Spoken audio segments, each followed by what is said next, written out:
സഖാവ് ഐഷ പോറ്റി മാർക്സിസ്റ്റ് പാർട്ടിയുമായിട്ടുള്ള സകല ബന്ധവും വിച്ഛേദിച്ച് കോൺഗ്രസിൽ കുടിയേറിയതിന്റെ പിന്നാലെ സഖാവ് എസ് രാജേന്ദ്രനും അതേ പാത പിന്തുണു.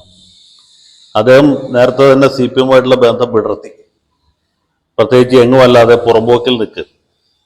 പുള്ളി കോൺഗ്രസിൽ ചേരുവോ, ലീഗിൽ ചേരുവോ, അതോ BJP ചേരുവോ, അതോ രാഷ്ട്രീയം തന്നെ ഉപേക്ഷിച്ച് സത്യസന്ധമായ മറ്റേതെങ്കിലും തൊഴിലിന് പോകുമോ എന്ന കാര്യത്തിൽ സംശയമുണ്ട്.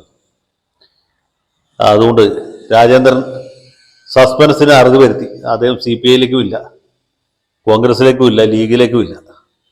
പുള്ളി BJP-യിൽ ചേർന്നിരിക്കുകയാണ്. അദ്ദേഹത്തെ പാർട്ടി സംസ്ഥാന അധ്യക്ഷൻ രാജീവ് ചന്ദ്രശേഖർ കാവി ഷാൾ അണിയിച്ച് സ്വീകരിച്ചു. അങ്ങനെ ഒരാൾ കൂടി BJP ആയി എന്ന് പറയാം. ഐഷ പോറ്റിയും രാജേന്ദ്രനും തമ്മിൽ വലിയ സാദൃശ്യമുണ്ട്. ഐഷ പോറ്റി കൊല്ലത്ത് ജില്ലാ പഞ്ചായത്ത് പ്രസിഡന്റായിരുന്ന സമയത്ത് ഇടുക്കി ജില്ലാ പഞ്ചായത്ത് പ്രസിഡന്റായിരുന്നു രാജേന്ദ്രൻ. രണ്ടുപേരും 3 ടേം വീതം MLA-മാരായിരുന്നു. മൂന്നാമത്തെ ടേം പൂർത്തീകരിച്ചതിന് ശേഷം പിന്നെ മത്സരിക്കാൻ അവസരം കിട്ടിയില്ല. ഐഷ പോറ്റിക്ക് കൊട്ടാരക്കരയിൽ സീറ്റ് കിട്ടിയില്ല, രാജേന്ദ്രന് ദേവികുളത്തും സീറ്റ് കിട്ടിയില്ല. അതിനെ തുടർന്ന് രണ്ടുപേരും നിരാശാഭരിതരായിരുന്നു എന്ന് മാത്രമല്ല, അവരെ രണ്ടുപേരെയും പാർട്ടി സകല പൊതുപരിപാടികളിൽ നിന്നും വർജിച്ചു. ഐഷ പോറ്റിയെ വല്ലപ്പോഴും ഒക്കെ എവിടെയെങ്കിലും വിദൂര സ്ഥലത്ത് എന്തെങ്കിലും മീറ്റിങ്ങിൽ ഏറ്റവും അവസാനത്തിന് തൊട്ടുമുമ്പലത്തെ പ്രസംഗത്തിന് ക്ഷണിക്കുമായിരുന്നു.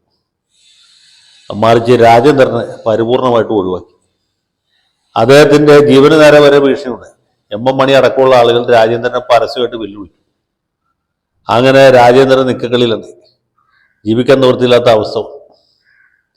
അദ്ദേഹം മറ്റേതെങ്കിലും പാർട്ടി ചേരാൻ ആലോചിച്ചു.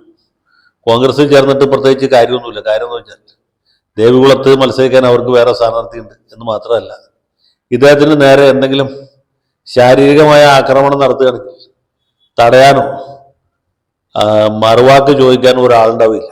കോൺഗ്രസ്സുകാരുടെ ഒരു തറവാട്ട് പാരമ്പര്യം അതാണ്. ഇടുക്കി പോലെ ഒരു സ്ഥലത്ത് ഹൈറേഞ്ചിൽ ശക്തമായ പിന്തുണയില്ലാതെ, പിൻബലമില്ലാതെ, മസിൽ പവർ ഇല്ലാതെ പിടിച്ചു നിൽക്കാൻ പറ്റിയില്ല. മാത്രമല്ല, മണിയാശാനാണ് അവിടുത്തെ പ്രധാനപ്പെട്ട നേതാവ്. 1, 2, 3 ഒരാളെ വെട്ടിക്കൊന്നു, ഒരാളെ കുത്തിക്കൊന്നു, ഒരാളെ വെടിവെച്ചു. ഇതാണ് അദ്ദേഹത്തിൻ്റെ രീതി. രാജേന്ദ്രനെ വെല്ലുവിളിക്കുന്നത് മണിയാശാൻ. പിന്നെ വേറെ മാർഗമില്ല.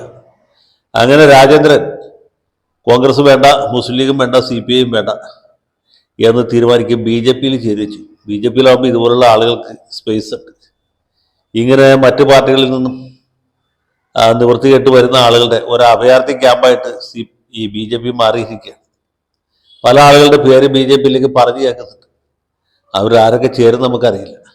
കോൺഗ്രസിൽ നിന്ന് വന്നവരുണ്ട്, കേരള കോൺഗ്രസിൽ നിന്ന് വന്നവരുണ്ട്, CPM-ൽ നിന്ന് പോയവരുണ്ട്. ഇങ്ങനെ വലിയൊരു വിഭാഗം ആളുകൾ BJP-യിൽ അക്കമഡേഷൻ കാത്ത് നിൽക്കുക. ഇനി BJP-യുടെ സംസ്ഥാന പ്രസിഡന്റ് വരെ ജനതാദളിൽ നിന്ന് വന്ന ആളാണ്.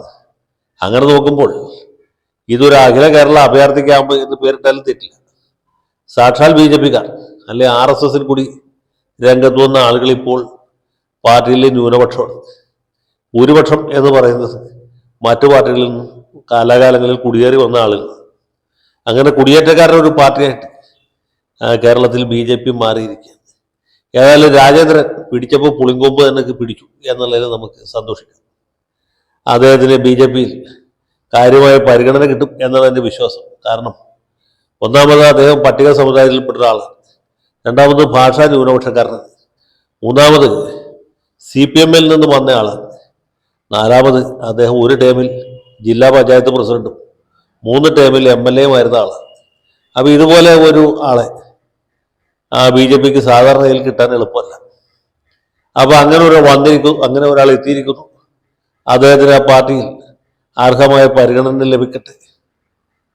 പുള്ളിയെ വലിയ വലിയ സ്ഥാനങ്ങൾ അദ്ദേഹത്തിന് ലഭിക്കട്ടെ എന്ന് മാത്രം ആശംസിക്കുകയും ചെയ്യുന്നു. ഈ രാജേന്ദ്രനുമായിട്ട് ഒരിക്കൽ ഏഷ്യാനെറ്റ് ചാനലിൽ ഏറ്റുമുട്ടാനുള്ള നിർഭാഗ്യം എനിക്കുണ്ടായിട്ടുണ്ട്.